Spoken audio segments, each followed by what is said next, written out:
want to show you exactly how I use my food scale to help me track because we're not using this to be obsessive or to make sure that we're eating things to like specific gram. It's about truly understanding and observing what you're actually getting and making sure that it's really enough. So, I'm cooking today anyways, some beef and pasta, so I wanted to show you guys what I do. I'm starting with dry pasta because this is what the nutritional information is based off of, is the dry weight. To weigh out my pasta, I'm just going to put my bowl on the scale and then I'm going to turn it on. So that's going to read as a 0. So when I take my pasta and I pour it into the bowl, it's going to give me a reading as to how much dry pasta is in it.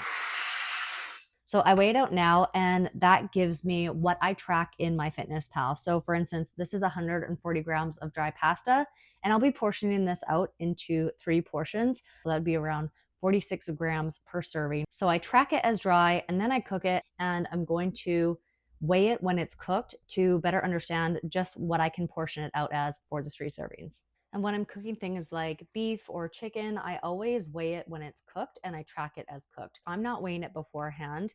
Most of the time when you get it from the store, it comes in like a pound or a pound and a half, or it will tell you what the weight is already. So I will cook it and then I will batch it out into, let's say this is 500 grams. I'll batch it out into, say, 5 portions for the week, 100 grams each.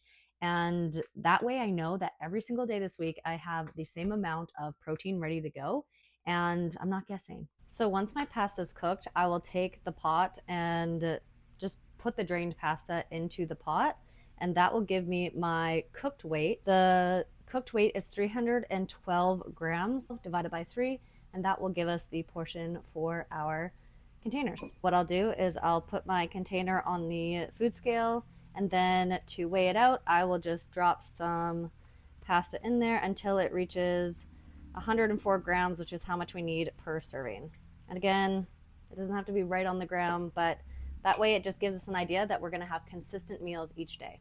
I also do the same thing with my ground beef. I will put my container on the scale, zero it out, and usually I pre-track my protein sources to see where I land in the day in terms of how much I need in a day to reach my goals. So I am going to be adding 100 grams. So I'll take my cooked ground beef and just add to my container until I hit 100 grams.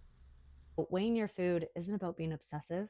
It's about really saving yourself time in the future for knowing exactly what your body is getting and not having to worry about what meal has enough protein or not. You already know, we can copy and paste it into the next day. And once you track it once, it's easy enough to copy and paste. And you can enjoy the foods that you love, like pasta with meat sauce, and know that it's helping you reach your goals.